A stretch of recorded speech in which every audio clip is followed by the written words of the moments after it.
Salve a tutti ragazzi, bentornati sul canale e benvenuti nel consueto appuntamento della schedina della 33esima giornata di Serie A. Facciamo la schedina come al solito, 10 partite, 2 doppie disponibili, 1 X o 2 i risultati da poter mettere e vi invito come sempre a fare il vostro di pronostico nei commenti, ditemi la vostra, fatemi sapere secondo voi, scusate, se i risultati che ho messo possano essere troppo larghi o troppo ovvi. Io vi dico la mia, voi fate la vostra ragazzi. Cominciamo. Atalanta Spezia 1. 1 per il semplice motivo che secondo me prevarrà la voglia di arrivare in Champions dell'Atalanta che quella dello Spezia di restare agganciato a questa zona di retrocessione che si fa fitta e corta. Non perché lo Spezia non voglia rimanere in Serie A, attenzione, ma perché a livello tecnico l'Atalanta è superiore, quindi la classifica per la qualificazione alla Champions è allettante e credo sia uno stimolo in più per i bergamaschi. Juventus Lecce X secca. Juventus in sbando completo a livello societario, a livello di dichiarazioni. Allegri che non ci sta capendo niente più e ne dice di tutti i colori, e il Lecce fuori casa ha rotto le scatole a un bel po' di squadre dall'inizio dell'anno finora e poi gioca a pallone a differenza della Juve. X. Salernitana Fiorentina, prima doppia della giornata, 1x. Mi aspetto una Salernitana che dopo il pareggio con il Napoli dia filo da torcere alla Viola, perché altrimenti vanno ad annullarsi queste prestazioni e questi punti che tu fai in casa della capolista, della seconda in classifica, facendo una prestazione sottotono in casa. Quindi mi aspetto una Salernitana competitiva contro la Fiorentina. 1x. Sampdoria Torino 2. Secco così.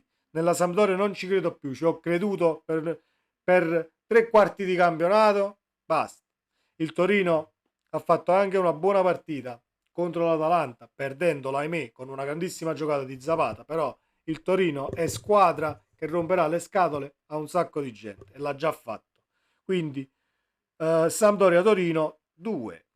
E la Sverona Inter, partita difficile, difficilissima. X2 per le motivazioni che avrà il Verona di fare punti e rimanere appunto attaccato a giocarsi questa permanenza in Serie A. L'Inter ha un calendario fittissimo, quindi ci sarà turnover, credo, e non sarà semplice. Quindi X2 ci copriamo con la seconda ed ultima doppia della giornata. Lazio Sassuolo 1. La Lazio ha perso a Milano, perderà anche a Roma. Non credo proprio, ma non credo nemmeno lontanamente. 1 fisso, senza se e senza ma. Milan Cremonese 1.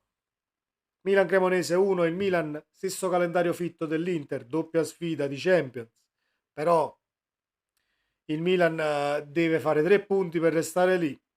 Retrocessione e Champions è la stessa cosa a livello di classifica e di punti, sono tutti lì, quindi il Milan deve fare risultato. La Cremonese, pur giocando discretamente, non è un avversario irresistibile.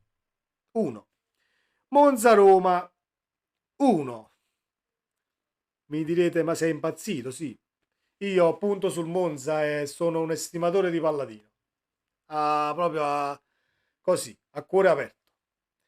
La Roma di Mourinho non mi piace come gioca, quindi preferisco il bel gioco e il gioco propositivo al di là dell'avversario e quella sfrontatezza che solo il Monza ha tra le squadre medio-piccole della Serie A, quindi Monza-Roma 1. Empoli-Bologna difficile, difficilissima. Sono tentato nel mettere la vittoria dell'Empoli, anche se credo che il Bologna la renda molto difficile, perché il Bologna gioca bene. Thiago Motta ha fatto un grandissimo lavoro, è un grande Bologna, però voglio giocarmi questa anomala, dai, una sola anomala, vado contro il mio pensiero. Credo che il Bologna vinca la partita, ma fiducia all'Empoli anche per la classifica, perché non è che è tutto deciso, Udinese-Napoli 2. Credo che il Napoli, dopo il passo poi falso, se si può considerare un passo falso con la Salernitana, che non è un passo falso ma è solo una festa rimandata, credo che festeggerà la matematica dello scudetto, mi auguro soprattutto che festeggeremo la matematica dello scudetto giovedì sera contro l'Udinese, per poi andare ad accogliere la squadra a Capodichino e cominciare tutto ciò che si è preparato, che si era preparato anche per oggi. Le abbiamo fatte tutte? Sì, le abbiamo fatte tutte e 10 ragazzi. Fatemi sapere la vostra nei commenti, i vostri risultati, i vostri pronostici. Siamo qui a rispondere a tutti. Fate il vostro gioco, come dicono ai casinò. Ci vediamo nel prossimo video, sempre Forza Napoli. Ciao!